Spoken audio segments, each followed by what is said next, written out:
ये सारी प्रक्रिया जो हो रही है उसमें खिलाड़ियों को इंसाफ भी मिलेगा या फिर पर्दे के पीछे कुछ और राजनीति यहाँ पे हमें देखने को मिली। मुकुल पहलवान है, खिलाड़ी है, हमारे साथ जुड़े हुए। मुकुल जी, क्योंकि इस पूरे मुद्दे को हम देख राजनीतिक दृष्टिकोण से भी चर्चा कर रहे हैं, लेकिन जब ये पूरा घटनाक्रम अब लगभग 1 साल होने जा रहा है, जनवरी में 1 साल हो जाएगा, खिलाड़ियों पे क्या असर पड़ता है, पहलवानों पे क्या असर पड़ता है इन सारे घटनाक्रम का? क्योंकि कभी लगता है कि सरकार खिलाड़ियों के साथ है और कभी लगता है सरकार अपने सांसद के साथ है। देखो, जो जूनियर बच्चे हैं हमारे, जो अभी जिसकी जो एज है 4-5 दिन के बाद 16 साल के हो जाएंगे, जो अंदर के नाम है तो 15 का जो होना था अभी नेशनल, तो नुकसान तो है ही। लेकिन ये जो राजनीति ने इस कुश्ती के अंदर आके ने कुश्ती का बेड़ा गर्क कर दिया बिल्कुल। और ये कभी किसी को ये बोल देते हैं ये कांग्रेस का है, ये बीजेपी का है, ये जाट है, ये हरियाणा का है। इतनी राजनीति मैंने कभी भी नहीं देखी। अगर सुनवाई होती जंतर मंतर पे तो इतना बड़ा धरना उन्होंने, जो हमारी बेटियों ने जो धरना दिया, वो 12 साल में उन्होंने हिम्मत दिखाई। उन्होंने पहले बरबली बोला, नहीं सुनाई दिया। कोचों ने क्योंकि नाम बोला हमारे साथ ये शोषण हो रहा है, कोचों ने कोई संज्ञान नहीं ली, क्योंकि वो दबंग आदमी है, उसके सामने कोई बोलता नहीं है। यो हमने देखा है, आपने वो देखा स्टेज के थप्पड़ प्रकरण देखा आपने। और आप मतलब जितनी भी उन्हें अपनी मनमानी करनी है, मनमाने तरीके से अपने कोच रखने हैं।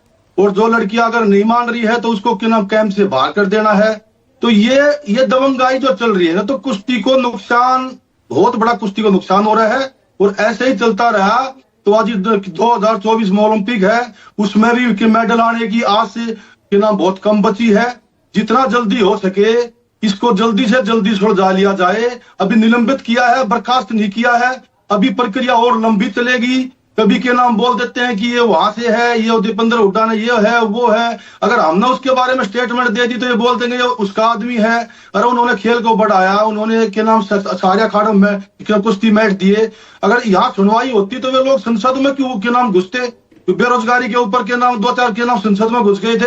अगर बाहर सुनवाई होती तो बजरंग वहां के नाम रोड की पटरी पे क्यों पद्मश्री रखा है? प्रधानमंत्री से क्यों नहीं मिलने दिया? क्यों नहीं अमित शाह जी से मिलने दिया? अनुराग के नाम खेल मंत्री से जितनी भी बातें हुई, जितने भी उन्होंने वादे किए, वो वादा खिलाफी किया।